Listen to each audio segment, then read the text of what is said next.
Hello friends, कैसे हो आप लोग। तो आज हम देखते हैं मैथ के पेडागोजी के क्वेश्चन। ये जो आपका क्वेश्चन है बहुत इंपॉर्टेंट क्वेश्चन है। 15 क्वेश्चन है, 15 के 15 क्वेश्चन आपके इंपॉर्टेंट है। ये आपका क्वेश्चन है प्रीवियस ईयर का क्वेश्चन पेपर है जो 2023 में आपके एग्जाम में पूछे गए हैं, वो सारे क्वेश्चन हैं। ठीक है, चलिए हम देखते हैं। कल मैंने आपका हिंदी का करवाया था, हिंदी के भी जो क्वेश्चन थे वो भी क्या है, सारे बहुत इंपॉर्टेंट क्वेश्चन थे। आज हम देखेंगे मैथ के। देखो जैसे कि मैथ हमारे कितने नंबर का आएगा, 30 नंबर का आएगा। ठीक है, कितने नंबर का, 30 नंबर का। 30 नंबर में 15 नंबर का आपका पेडागोजी क्वेश्चन आएगा, 15 नंबर का आपका न्यूमेरिकल क्वेश्चन आएगा। जैसे कि बहुत लोग को क्या है, न्यूमेरिकल क्वेश्चन सोल्व नहीं आता, सोल्व नहीं कर पाते हैं। ठीक है, तो अब ज़्यादा दिन बचा भी नहीं है, तो अब ज़्यादा सोल्व करने बैठोगे तो ज़्यादा हो नहीं पाएगा। ठीक है, तो क्या करना है, ज़्यादा से ज़्यादा आपको पेडागोजी का ध्यान देना, पेडागोजी के क्वेश्चन पे ध्यान देना। मैथ के जितने भी पेडागोजी क्वेश्चन है उसको अगर आप, मैंने बहुत सारे क्वेश्चन करवा दिए, बहुत सारी क्लास करवाई है मैथ के पेडागोजी का, जितने जितने मैंने करवाया उतना कर लोगे तो आपके 15 में से 15 नंबर आ जाएंगे। ठीक है, बस क्या है, पेडागोजी क्वेश्चन आपको सोल्व करना है। और मैंने इसका क्या करवाया है, पॉजिटिव और नेगेटिव टैग वर्ड भी करवाए हैं, उसको क्या है ध्यान में रखते हुए चलना और कैसे कैसे सोल्व करना है। पॉजिटिव नेगेटिव टैग वर्ड लगा के ऐसे सोल्व करोगे तो क्या होगा, आपका मैथ का हो जाएगा। चलिए, हमारा पहला क्वेश्चन क्या है, देखिए पहला क्वेश्चन है गणित विज्ञान है। बताइए जो आपकी गणित विज्ञान है वो आपका क्या है, स्थान है, शिक्षा है, गणनाओं का है या मानव जीवन का है। जो आपका गणित विज्ञान है वो स्थान का है, क्या है। देखो जो आपका गणित विज्ञान है वो गणनाओं का है। ठीक है, गणनाओं का गणित विज्ञान है, इसको हम कह सकते हैं गणनाओं का कह सकते हैं। ठीक है, मानव जीवन का नहीं है, आपका शिक्षा का भी नहीं है, स्थान का भी नहीं है। ठीक है, किसका है, गणनाओं की। क्यों, हम की जो हमारी गणित होती है उसमें हम क्या करते हैं, गणना करते हैं। तो क्या हो गया आपका, गणनाओं का गणित विज्ञान है, तो सी आपका राइट आंसर हो जाएगा। अगला देखिए, अगला है प्राथमिक स्तर पर गणित का क्या महत्व है। बताइए प्राइमरी लेवल पर आपका गणित का क्या महत्व है, सांस्कृतिक है, सामाजिक है, धार्मिक है या मानसिक है। बताइए इनमें से कौन सा है आपका प्राइमरी लेवल पर। देखिए प्राइमरी लेवल पर आपका गणित का महत्व है, ना तो संस्कृत है, ना सामाजिक है, ना ही धार्मिक है। तो प्राइमरी लेवल पर आपका क्या है, गणित का महत्व तो मानसिक है। ठीक है, मानसिक रूप से है इसका है, तो क्या हो जाएगा आपका डी आपका राइट आंसर हो जाएगा। मानसिक में इसका क्या है, मानसिक रूप है, तो इसका महत्व क्या है, मानसिक हो जाएगा। डी आपका राइट आंसर हो जाएगा। अगला देखिए, अगला आपका है गणित की प्रकृति है। बताइए गणित की प्रकृति आपकी कैसी है, सजावटी है, तार्किक है, कठिनता है या फिर आपका है सामान्य के लिए नहीं है। देखो जो गणित है वो सामान्य के लिए नहीं है, ऐसा तो गलत है, सबके लिए है। ठीक है, ऐसा नहीं है कि सामान्य के लिए नहीं है, सबके लिए है गणित, तो डी आपका गलत हो गया। और जो गणित है आपकी कठिन है, कठिन ज़्यादा कठिन है नहीं, सजा गणित जो सजावटी है इसकी प्रकृति नहीं। जो गणित की प्रकृति है आपकी क्या है, तार्किक है। इसमें हम क्या करते हैं, तर्क करते हैं। ठीक है, ये तार्किक रूप से जो हम गणित के क्वेश्चन सोल्व करते हैं, मैथ के क्वेश्चन सोल्व करते हैं, तो क्या होता है वो हम तर्क से सोल्व करते हैं, तार्किक रूप से सोल्व करते हैं। तो क्या हो जाएगा आपका बी आपका राइट आंसर हो जाएगा। तार्किक प्रकृति आपकी गणित, बी आपका राइट आंसर हो जाएगा। अगला देखिए, अगला है गणित ज्ञान का निश्चित तथा ठोस आधार होता है। क्या है, गणित ज्ञान का निश्चित तथा ठोस आधार होता है। यह कथन गणित की किस प्रकृति की ओर इंगित करता है। बताइए ये जो आपका कथन है वो गणित की किस प्रकृति की ओर इंगित करता है। आपका कौन सा हो जाएगा, कठिन की तरफ, अलंकारिक की तरफ, तार्किक की तरफ, आलोचनात्मक की तरफ। देखो आपका क्वेश्चन चेंज हो गया है बट इसमें आंसर आपका तार्किक ही आएगा। ठीक है, जो आपके गणित है, गणित ज्ञान का निश्चित तथा ठोस आधार होता है। ठीक है, ये किसकी तरफ इंगित करता है, आपकी ये तार्किक की तरफ इंगित करता है। ठीक है, क्योंकि हम जो गणित सॉल्व करते हैं वो तर्क से सॉल्व करते हैं, तार्किक रूप से करते हैं। तो क्या हो जाएगा आपका सी आपका राइट आंसर हो जाएगा।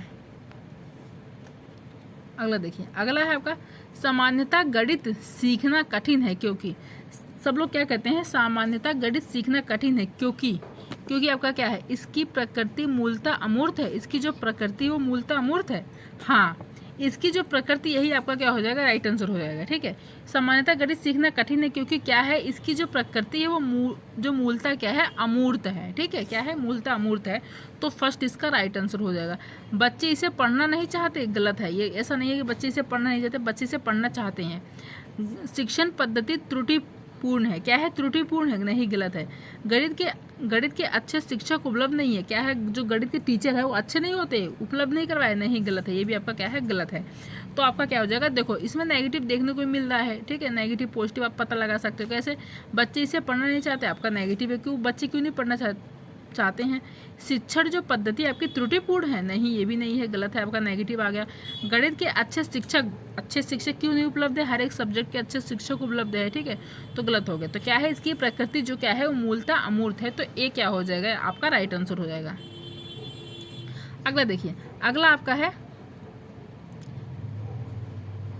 अगला है अमूर्तता विशिष्टकरण एवं व्यापीकरण किस विषय की बढ़ाने के लिए उपयोग किया जाता है? बताइए। अमूर्तता विशिष्टकरण एवं व्यापीकरण किस विषय की बढ़ाने के लिए उपयोग किया जाता है आपका? देखिए, हिंदी के लिए, विज्ञान के लिए, सामाजिक विज्ञान के लिए, गणित के लिए। अब हम गणित पढ़े तो किसके लिए किया जाता है? आपका गणित के लिए किया जाता, तो डी आपका क्या हो जाएगा? राइट आंसर हो जाएगा। अगला देखिए, अगला है आपका बच्चों में गोलाई की अवधारणा धीरे धीरे विकसित होती है। बताइए, जो बच्चों में गोलाई की अवधारणा होती है वो कैसे विकसित होती है? धीरे धीरे विकसित होती है। ये क्या है आपका? विशिष्टीकरण से है, मूर्त से अमूर्त से है, व्यापीकरण से है, कोई भी नहीं है। बताइए आपका कौन सा हो जाएगा? देखिए, तो इसका आपका राइट आंसर हो जाएगा मूर्त से अमूर्त हो जाएगा, ठीक है। देखो, बच्चों में जो गोलाई की अवधारणा धीरे विकसित होती है वो धीरे धीरे विकसित होती है। कैसे होती है विकसित? वो मूर्त से अमूर्त की ओर होती है, ठीक है। ऐसा नहीं है कि अमूर्त से पहले अमूर्त की चीज़ें दिखाएंगे फिर मूर्त की, नहीं, पहले मूर्त से अमूर्त की ओर, पहले मूर्त की चीज़ दिखाएंगे फिर अमूर्त, मूर्त से अमूर्त की ओर होती है। तो क्या हो जाएगा? बी आपका राइट आंसर हो जाएगा। अगला देखिए, अगला है आपका अमूर्त गणित के अधिगम का प्रथम चरण प्रारंभ होता है। बताइए, अमूर्त गणित के अधिगम का प्रथम चरण प्रारंभ होता है प्राथमिक स्तर से, माध्यमिक स्तर से, उच्चतर माध्यमिक स्तर से, उपरोक्त में से कोई नहीं। बताइए आपका कौन सा हो जाएगा? देखो, जो आपका अमूर्त गणित के अधिगम का प्रथम चरण जो प्रारंभ होता है, जो प्रथम चरण जो स्टार्ट होता है आपका, वो आपका होता है प्राथमिक स्तर से। कौन से स्तर से स्टार्ट होता है? आपका प्राथमिक स्तर से स्टार्ट होता है, माध्यमिक से नहीं होता, उच्चतर से भी नहीं होता है, इसमें से नहीं होता। तो फर्स्ट क्या हो जाएगा? फर्स्ट आपका राइट आंसर हो जाएगा। अगला देखिए, अगला है आपका गणित सभ्यता और संस्कृति का दर्पण है। क्या है? जो गणित है आपका वो सभ्यता और संस्कृति का दर्पण है। ये कथन किसने कहा है? बताइए, ये कथन आपका किसने कहा है? बेकन ने कहा है, हॉगवेन ने कहा है, लॉक ने कहा है, डटन ने कहा है, किसने कहा आपको? बताइए। गणित सभ्यता और संस्कृति का दर्पण है, तो देखिए ये आपका कहा है, हॉगवेन ने कहा है, ठीक है। हॉगवेन साहब ने कहा है कि जो गणित है वो सभ्यता और संस्कृति का क्या है? दर्पण है। तो बी क्या हो जाएगा? आपका राइट आंसर हो जाएगा। अगला देखिए, अगला क्वेश्चन आपका एनसीईआरटी की कक्षा क्या है? एनसीईआरटी की कक्षा 4th की गणित की पाठ्यपुस्तक के पाठों में इस तरह के शीर्षक एवं कबाड़ी वाली, भोपाल की सैर, दुनिया कुछ ऐसी दिखती है, यह परिवर्तन किया गया है। बताइए कौन सी क्लास की बुक है आपकी? गणित की 4th क्लास की है। पाठ्यपुस्तक में पाठों में इस तरह के शीर्षक हैं, क्या है? कबाड़ी वाली है, भोपाल की सैर है, दुनिया कुछ ऐसी दिखती है, यह परिवर्तन किया गया है एनसीईआरटी की बुक में। तो बताइए आपको कौन सा इसमें हो जाएगा सही? देखो क्या है आपका, पाठों में गणितीय विषय वस्तु का अनुमान लगाने हेतु विद्यार्थियों को चुनौती देने के लिए, ये आपका हो जाएगा। क्या है? पाठों में गणितीय विषय वस्तु का अनुमान लगाने हेतु विद्यार्थियों को चुनौती देना विद्यार्थियों को, तो आपका नेगेटिव टैग वर्ड है, तो गलत हो जाएगा। उन्हें अलग से समझाने के लिए, उन्हें क्या है? अलग से समझाने के लिए, उन्हें अलग से समझाओगे तो क्या है? आपका नेगेटिव टैग वर्ड है, गलत हो गया। दैनिक जीवन से जोड़ते हुए उन्हें रोचक बनाने के लिए, देखो आपका क्या आ गया? दो पॉजिटिव टैग वर्ड आ गए। कैसे? पहली बात तो आपका क्या आ गया? दैनिक जीवन से जोड़ना। जहाँ पर भी बच्चों को दैनिक जीवन से कोई सी भी चीज़ हो गई, मैथ में नहीं, आपका अगर हिंदी में हो गया, ठीक है, सीडीपी ईवीएस में हो गया, और इंग्लिश में हो गया, संस्कृत में, किसी में भी हो गया, तो आपका अगर आ रहा है कि दैनिक जीवन से जोड़ना, ठीक है, तो आपका क्या हो जाएगा? पॉजिटिव टैग वर्ड हो जाएगा।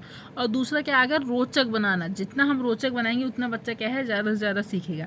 तो दो आपके पॉजिटिव टैग वर्ड आ गए, तो आपका क्या हो जाएगा? सी आपका राइट आंसर हो जाएगा। कबाड़ बेचने और यात्रा करने के बारे में जानने के लिए, ऐसा नहीं है कि वो पढ़ा रहे हैं तो बच्चे क्या है? कबाड़ बेचने और यात्रा जो करे उसके बारे में जाने, नहीं, तो आपका क्या हो जाएगा? सी आपका राइट आंसर हो जाएगा। अगला देखिए, अगला है आपका विद्यार्थियों में गणित शिक्षण का मुख्य लक्ष्य क्या है आपका? बताइए, विद्यालयों में गणित शिक्षण का मुख्य लक्ष्य क्या है? बच्चों की विचार प्रक्रिया का गणितीकरण करना। क्या है? बच्चों की विचार प्रक्रिया का गणितीकरण करना है, यही है आपका प्रमुख मुख्य लक्षण। क्या है आपका? यही है कि गणित शिक्षण का मुख्य लक्ष्य क्या है? बच्चों की विचार प्रक्रिया का क्या है? गणितीकरण करना। तो ए क्या हो जाएगा आपका राइट आंसर हो जाएगा। पाठ्य पुस्तकों में दिए गए प्रश्नों को हल करना, प्रश्न को हल करना आपका नेगेटिव टैग वर्ड गलत हो गया। बच्चों को रोजगार के योग्य बनाना आपका नेगेटिव टैग वर्ड गलत हो गया। बच्चों का गणित में मनोरंजन करना, मनोरंजन नहीं करना है, क्या है रोचक बना सकते हो, मनोरंजन करवाना नहीं है, तो आपका क्या है ए भी गलत हो गया। तो ए क्या हो जाएगा आपका राइट आंसर हो जाएगा। अगला देखिए, अगला है गणित को पाठ्यक्रम में शामिल किया गया है। बताइए गणित को क्या है पाठ्यक्रम में शामिल किया गया है। यह अनिवार्य विषय के रूप में, यह सहायक विषय के रूप में, वैकल्पिक विषय के रूप में, अतिरिक्त विषय के रूप में, बताइए किस में शामिल किया गया है। गणित को पाठ्यक्रम में शामिल किया गया है, क्यों? यह आपका अनिवार्य विषय, क्योंकि आपका क्या है अनिवार्य है, ठीक है। ये आपका गणित जो है ये अनिवार्य है, गणित आपको पढ़ना ही पढ़ना है। गणित अगर नहीं पढ़ोगे, गणित एक ऐसा सब्जेक्ट है जो आपके हर एक चीज़ में काम आता है, ठीक है। अगर आप कोई सब्जेक्ट नहीं पढ़ोगे तो भी चलेगा, पर गणित क्या है हर एक बेसी चीज़ों में आता है। अगर आप कहीं पर भी जा रहे हो, ठीक है, मार्केट जा रहे हो, कुछ भी लेने जा रहे हो, ठीक है, तो जैसे आपको सब्जी लेनी है तो उसमें अगर आपको कितने पैसे देना है, कितने नहीं, मोल भाव करना है, तो गणित तो जरूरी होता है। तो क्या है अनिवार्य विषय के रूप में आपको क्या किया गया है शामिल किया गया है। तो जो आपका गणित है बिल्कुल अनिवार्य है, मोस्ट इंपॉर्टेंट है। तो ए क्या हो जाएगा आपका राइट आंसर हो जाएगा। अगला देखिए, अगला है राष्ट्रीय पाठ्यचर्या की रूपरेखा एनसीएफ 2005 के अनुसार विद्यालय में गणित उन परिस्थितियों में पनपता है जब, क्या है राष्ट्रीय पाठ्यचर्या की रूपरेखा एनसीएफ 2005 के अनुसार विद्यालय में गणित उन परिस्थितियों में पनपता है जब, जब आपका क्या होता है गणित बच्चों के जीवन के अनुभवों का हिस्सा हो जाए। क्या हो जाए, यही आपका हो जाएगा, ठीक है। पहला ही आपका क्या हो जाएगा राइट आंसर हो जाएगा। क्यों?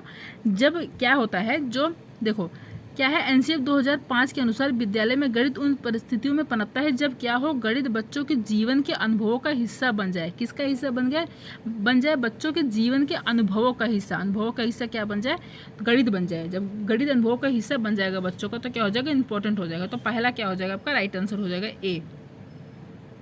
और देख लो, दैनिक अभ्यास से बच्चों को सभी संकल्पनाएं सीखने के लिए विवश किया गया। विवश करना आपका नेगेटिव टैग वर्ड है, ठीक है। अभ्यास करना भी आपका नेगेटिव टैग वर्ड है। बच्चे सुनते हैं और अध्यापक सक्रियता से व्याख्या करते हैं, आपका नेगेटिव टैग वर्ड गलत हो गया। बच्चे एक साथ सूत्रों का अभ्यास करते हैं और उन पर परीक्षा में प्रदर्शन करने का दबाव होता है, आपका नेगेटिव टैग वर्ड है, ठीक है। तो तीन जगह आप तीनों पॉइंट में आपका नेगेटिव टैग वर्ड देखने को मिलेगा। तो ए आपका क्या होगा राइट आंसर हो गया।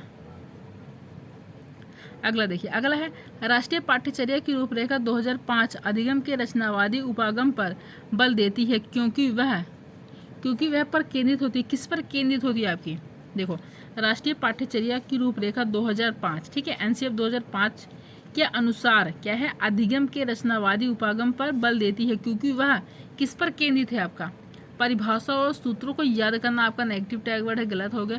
नियमित गृह कार्य जमा कराना, नियमित रोज गृह कार्य देना, आपका नेगेटिव टैग वर्ड है। गतिविधियों में शामिल करते हुए शिक्षार्थियों को सक्रिय भागीदारिता, आपका क्या आ गया सक्रिय आ गया। गतिविधियों में क्या है शामिल करते हुए शिक्षार्थियों को क्या करना है सक्रिय आपका पॉजिटिव टैग वर्ड है, सक्रिय भागीदार बच्चों को बनाना। तो आपका क्या हो जाएगा सी आपका राइट आंसर हो जाएगा। शिक्षक द्वारा प्रभावी व्याख्यान और अनुदेशन देना, आपका नेगेटिव टैग वर्ड। यहाँ पर आपका नेगेटिव टैग वर्ड देखने को मिला, नियमित गृह कार्य देना, आपका नेगेटिव टैग वर्ड याद करना। तीन जगह आपका नेगेटिव टैग वर्ड आ गया। यहाँ पर देखो क्या आ गया सक्रिय भागीदारिता आ गया। तो सी क्या हो जाएगा आपका राइट आंसर हो जाएगा। एक मिनट, अगला देखिए, अगला आपका है गणित विषय का पाठ्यक्रम में महत्व है क्योंकि यह, क्या है गणित विषय का पाठ्यक्रम में महत्व है क्योंकि यह विज्ञान विषयों के अध्ययन में सहायक है, इसलिए आपका क्या है महत्व है, नहीं। तर्क सम्मत सोच क्या है लॉजिकल थिंकिंग को विकसित करता है, क्या है लॉजिकल थिंकिंग को विकसित करता है, इसलिए है, नहीं। देखो इसमें आपका क्या हो जाएगा, देखो क्वेश्चन में क्या पूछा है, देखो क्वेश्चन में गणित विषय का पाठ्यक्रम में महत्व है क्योंकि यह, क्योंकि हाँ इसमें क्या पूछा महत्व है क्योंकि क्या है विज्ञान विषयों के अध्ययन में सहायक है, हाँ है सहायक, ठीक है। जो विज्ञान है विषयों के अध्ययन में सहायक है। देखो मैंने पॉइंट का ध्यान, क्वेश्चन को मैंने सही से पढ़ा नहीं था ना, इसलिए क्वेश्चन को ध्यान से पढ़ना है। विज्ञान क्या है विषयों के अध्ययन में सहायक है सहायक, ठीक है। तो ए भी आपका क्या हो जाएगा राइट आंसर। तर्क सोच जो आपका लॉजिकल थिंकिंग होता है, लॉजिकल थिंकिंग को विकसित करता है, हाँ करता है, आपका लॉजिकल थिंकिंग क्या है विकसित करता है। तो क्या हो जाएगा ये भी आपका राइट आंसर हो जाएगा। व्यवहारिक जीवन में उपयोगी होता है। क्या है? जो गणित होता है आपका क्या है, व्यवहारिक जीवन में आपका क्या है, बहुत इंपॉर्टेंट होता है।